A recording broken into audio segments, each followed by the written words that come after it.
The case bringing the spotlight back to relationships, and they say a lot of things in healthy relationships can be solved with communication. So in today's Motivational Monday, we are talking about it together. So drnuramowzoon is joining us with Why Couples Therapy isn't just for couples in trouble. I mean, this is kind of the ultimate. We're watching things having escalated to the worst points between two people. I mean, it's hard to imagine that they even lasted together this long. They're so combustible.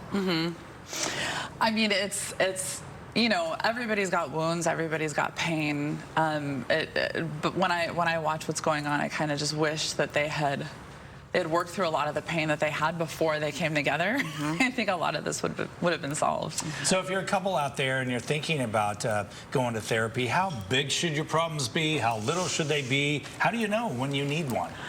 I always refer to it as kind of having a personal trainer. It's like having a personal trainer. The earlier you go, the easier it is to either maintain the good stuff, tweak the little things you want to tweak. The longer you wait, the more of an uphill battle it is. The stat is that most couples go to therapy about 6 years too late. Oh, wow. Really? So, wow. yeah. So a lot of times when you start with a couple, you're like, you should have done this a long time ago. So, yeah. I would say go when it's good and keep it good. Okay. You know. So as a proactive part of your relationship. Yeah. And then I guess for people who are maybe more comfortable, maybe they've been in therapy one-on-one before, how does that play into bringing that into the relationship? Because I assume then you don't want to bring your partner to the same therapist because it'd be like, he's always on your side. Yeah. Like, your home team and I've got a disadvantage. Yeah, a lot of times people will have like their own individual therapist and then they'll find a couples therapist that works with them kind of with a fresh slate and, you know, starting without any kind of preconceived anything. So it's really whatever the couple prefers, the individuals. I'm guessing that a lot of couples do this because they've had issues in the past. They can't get beyond that. It's all about letting go and moving on. How do you teach couples to do that? It really, sometimes when people can't let go, it's because there's just a little thing that needs its own resolution and then you can move on.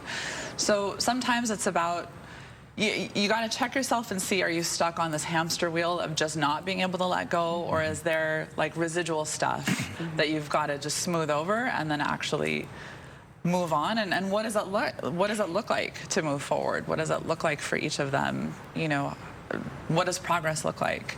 I think it's been so wild to watch this trial, and as people have been kind of so hooked on it because it's like a soap opera. But there are many layers of problems individually. I mean, obviously there's substance abuse issues, there's codependency, there's you know, real behavior issues individually that both brought together to create a dangerous and volatile situation. So how do you know when? I mean, is there a time when you can just say to somebody like this is not the person for you? This is going to be dangerous for you. The only time that I would say that is if there's actual abuse or like, you know, some kind of abuse or cheating, infidelity that is beyond the scope of both people really being in it to fix it. But typically a good therapist won't from go be like, no, this is not the person for you. So, you know, we're there to give you the tools. But I do know somebody lovely for you. No, it doesn't go that way, right? Well, I got a guy. That's a different industry. Are you available? What should you expect from your therapist? The most important thing to look for is the connection that you have with them. So it doesn't, and this is statistically true, you don't know, it doesn't matter where they go to school, how many degrees they've got on their wall. It's really about the connection between the two of you and if you feel like you click. And sometimes you have to kiss a few frogs, a few therapist frogs. Shop around a little bit. Yeah, you've got to try a little bit. And then when it clicks, that's when everything flows. But, you know, if they could have 1,000,000 degrees, but if you don't get along with them, it's just not going to go anywhere. Yeah. So how do people find you if now they feel that they're clicking with you already and then you're the only one that can guide them through? I'm the only one in the Valley. I have a website, drnuramowzoon.com, and I'm on Instagram, and, you know, I'm around. All right. So, yeah. It seems like therapists are really busy right now. It's hard to get in. Yeah, But you know what? It's on one hand it's sad, on the other hand it's good that people are actually like being proactive about it. That is true. Yeah. That is true. Yeah. Well, thank you so much. Of We course. appreciate it. Thank you for having me. You think we're going to make it as co-anchors? No. She's got somebody lined up for you already. In the commercial break. Can you give me your number? She's out back right now, oddly enough. Good answer. We appreciate the